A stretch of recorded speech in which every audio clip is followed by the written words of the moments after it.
Hi, this is Trevor, and today we're going to talk about the 1031 exchange process.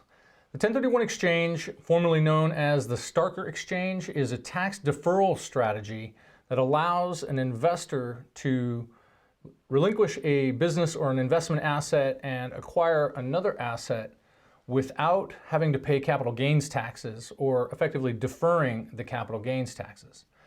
It's a little bit of a complicated process, but it makes a lot of sense, and the 1031 exchange is actually one of the most beneficial advantages to a real estate investor in terms of tax benefits, and it allows the investor to keep their capital invested throughout the lifetime of their investment career without having to take portions of it and pay capital gains taxes with it.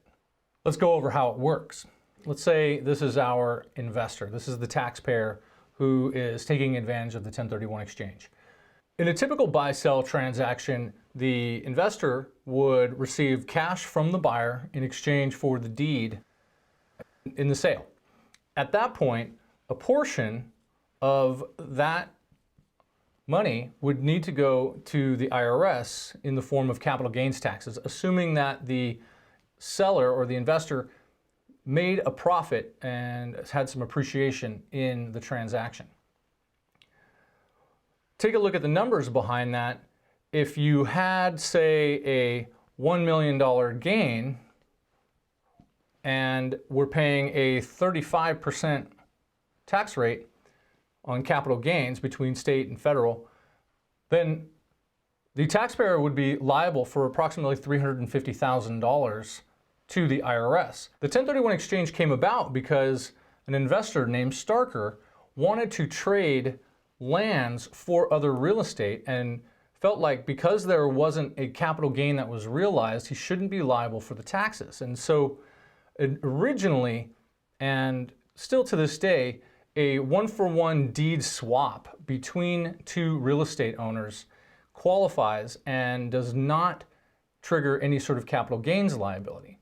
Normally what happens these days is what's called a delayed exchange. And the delayed exchange gives the investor the opportunity to sell one property and then within a certain time frame find another property from a different seller and invest in that without having to pay capital gains taxes. Let's look and see how it works a little more closely. So the investor wants to sell to buyer and buy from Mr. Seller. If in order to qualify for a 1031 exchange, there can be no money that goes from the buyer to the investor. So what the IRS allows is what's called a qualified intermediary. And that needs to be somebody who is arm's length from the transaction, typically a 1031 exchange company or other professionals that can act as a neutral third party. And what happens is, when the investor wants to sell, they give the deed to the qualified intermediary. The qualified intermediary then gives that deed to the buyer, and the buyer gives the cash to them. Now, at this point, the qualified intermediary is holding on to the cash. The investor is out looking for a new replacement property. If they find one, they instruct the intermediary to give the cash to the seller in exchange for the deed, and then the intermediary gives the deed back to the investor. This gives the investor the same effect on the exchange of the property as if they had just swapped deeds, because the investor never takes possession of the cash. In the 1031 exchange process, taking cash is called boot. As long as the investor does not receive any boot, cash or debt relief, then they can avoid the capital gains taxes. There are certain components to this that you need to know, and let's go through them one by one.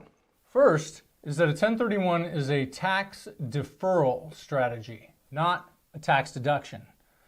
It simply allows the investor to defer realizing capital gains until a later date by rolling them into the next investment. If the investor doesn't have a significant capital gains liability, it may not make sense for them. There are strict requirements, costs, and deadlines that must be managed in a 1031. So it's important to talk to an attorney or an accountant before beginning the 1031 exchange process.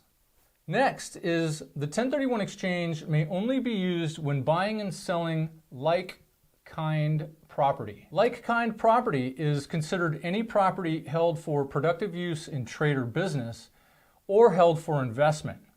Both the relinquished property and the replacement properties must be considered like-kind to qualify for the tax deferral.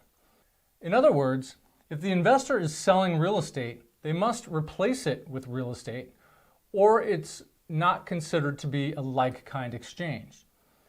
They can't sell real estate and then buy something like a yacht and still qualify for the 1031. Next is they must use a qualified intermediary, often called an accommodator. In order to be considered a qualified intermediary, the accommodator must comply with certain conditions.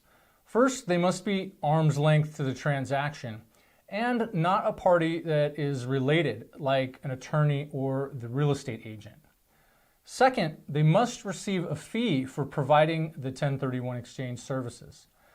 And third, they must receive the relinquished property from the investor and sell it to the buyer. And finally, they must purchase the replacement property from the seller and transfer it to the investor.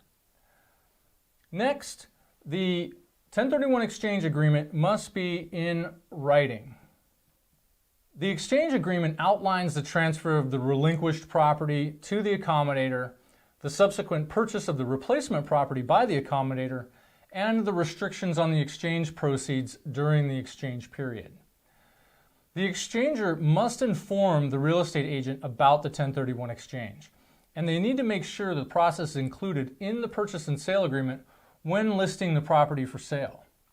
The exchanger needs to make sure that the paperwork indicates that they're doing a 1031 exchange, and the buyer will need to comply. It typically doesn't require any additional work for the buyer, except that they may need to sign off on certain documents, such as assignments or disclosures.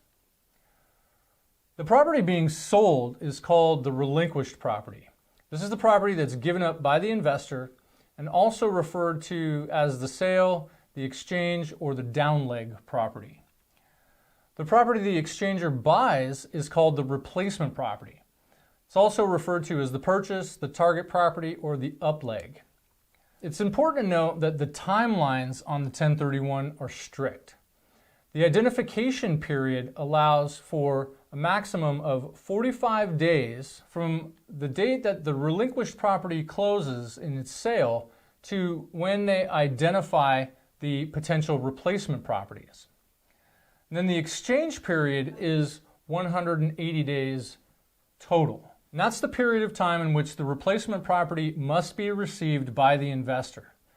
The exchange period ends either 180 calendar days after the relinquished property closes or the due date of the investor's tax return, whichever is earlier. However, there is a workaround for this.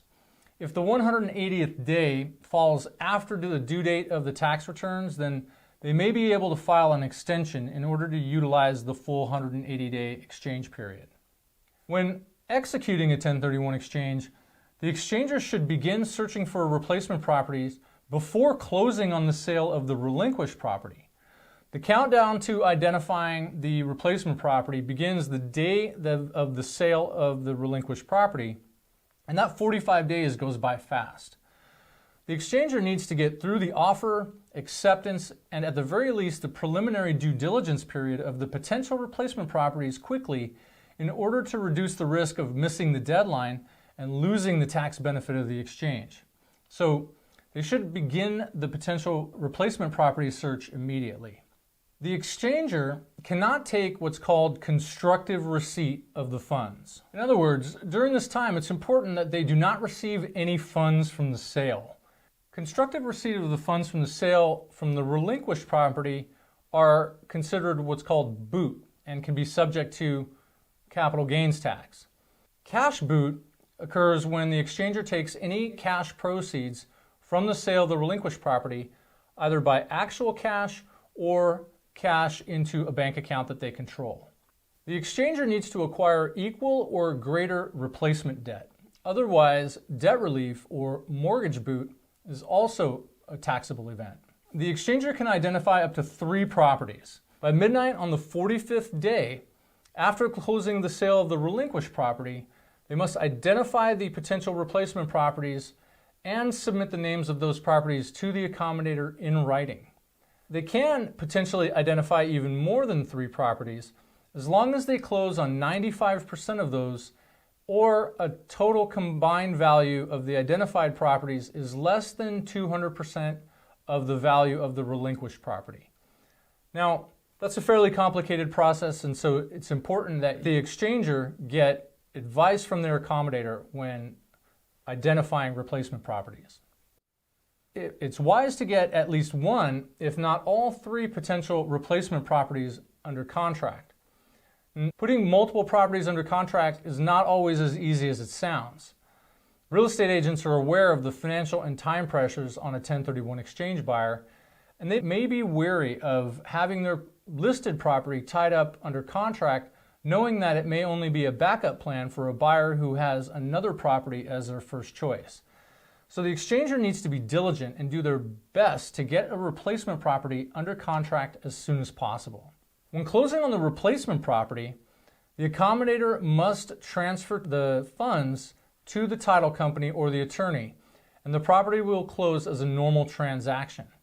If all of the requirements of the exchange have been met, then this will defer the exchanger's capital gains tax liability. Finally, perhaps what's most valuable is that the 1031 exchange process can be repeated many times, and the exchanger can continue to defer their capital gains taxes indefinitely. When combined with the use of leverage, this can help the investor build significantly more wealth over time than they would be able to if they had to pay capital gains taxes each time.